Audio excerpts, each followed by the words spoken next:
Hello friends, তোমরা সবাই কেমন আছো? আশা করি সবাই খুব ভালো আছো। আমিও খুব ভালো আছি, কিন্তু ফোনে একটা প্রবলেম দেখা দিয়েছে আমার, যে কোনো অ্যাপস আমার ফোন থেকে ওপেন হচ্ছে না।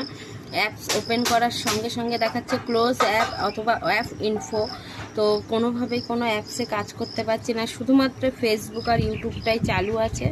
তো ওই দুটোতেই আর কি একটু ভিডিও দিতে পারছি। তো কোনোভাবে এডিট বা কোনো অ্যাপস আমার ফোনে কোনো কাজ করছে না। তো তোমাদের যদি এই সমস্যার কথা কোনোভাবে জানা থাকে, প্লিজ আমাকে একটু হেল্প করো। আর আমার মোবাইলটা হচ্ছে ইনফিনিক্স 05G। যদি প্লিজ ফ্রেন্ডস, তোমাদের কাছে একটাই রিকোয়েস্ট, যদি কেউ এই বিষয়ে জেনে থাকো তাহলে প্লিজ আমাকে হেল্প করো। কারণ আমি বড় ভিডিও আপলোড করতে পারছি না আমার কোনো চ্যানেল প্রোফাইল বা কোনো জায়গাতেই। তার কারণ হচ্ছে বড় ভিডিও আপলোড করতে গেলে কিছুটা হলেও এডিট করতে হয়। তো এডিট করতে পারছি না, ওই জন্য কোনো ভিডিও আপলোড করতে পারছি না। তো প্লিজ তোমাদের কাছে আমার রিকোয়েস্ট, তোমাদের যদি জানা থাকে প্লিজ আমাকে হেল্প করো, আমাকে এই বিষয়ে একটু বলো। আমি নিজে ইউটিউব ঘেটেও দেখেছি, কিন্তু কোনোভাবেই কোনো কাজ হচ্ছে না। তো প্লিজ তোমরা আমাকে একটু হেল্প করো, এটাই আশা রাখবো।